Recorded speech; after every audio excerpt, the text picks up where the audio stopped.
Next एका मिनिटामध्ये support resistance काय असतं आणि त्याला कसं ड्रॉ करायचं आपण या व्हिडिओमध्ये बघणार. तर सगळ्यात पहिलं काय मी तुमच्या रीलला सेव्ह करायचं. तर चार्टवर सपोर्ट रेजिस्टन्स एक्सप्लेन करायच्या पहिले तुम्हाला एकदम सिंपल एक्झाम्पल सोबत सांगतो. तर बघा सगळ्यात पहिलं असं इमेजिंग करा, एक माणूस आहे ज्याच्या घरामध्ये बसलेला आहे. आता बघा याच्या डोक्याच्या वरी काय असणार, छत, आणि पायाखाली काय असणार त्याची जमीन. आता हिने उडी मारली इकडनं, तर जोरात उडी मारली तर कुठपर्यंत, छतापर्यंत जर डोकं जाईल, जसं छताला टच करी म्हणजे काय रेजिस्टन्स घेऊन कुठपर्यंत जाईल ते सपोर्ट पर्यंत खाली पडणार. इकडनं वापस उडी मारली कुठपर्यंत जाईल रेजिस्टन्स. सेम असंच मार्केटमध्ये असतात. एक्झाम्पल देतो तुम्हाला.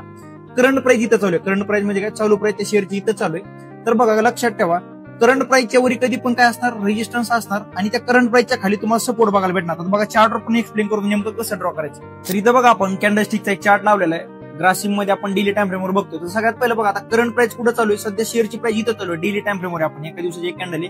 तर लक्षात ठेवा या प्राइसच्या वरी बघायचं युटर्न कुठनं घेतलेला. इथं बघा या पॉईंटवर एक दिसते तुम्हाला प्राइस युटर्न घेतलेला म्हणजे काय, इकडनं फॉल झाला तर हा काय झाला माझ्यासाठी रेजिस्टन्स. आणि त्याच ठिकाणी बघा आता इथं सिंपल आहे, कोणत्या पॉईंटवरनं अपसाइडला गेले बघा, या पॉईंटवर युटर्न घेताना दिसते. जर प्राइस खाली पडते तर सपोर्ट पर्यंत जाऊन इथून बाउन्स बॅक वरी जाऊ शकते आणि वरी जर गेली तर या पॉईंट पर्यंत रेजिस्टन्स घेऊ शकते.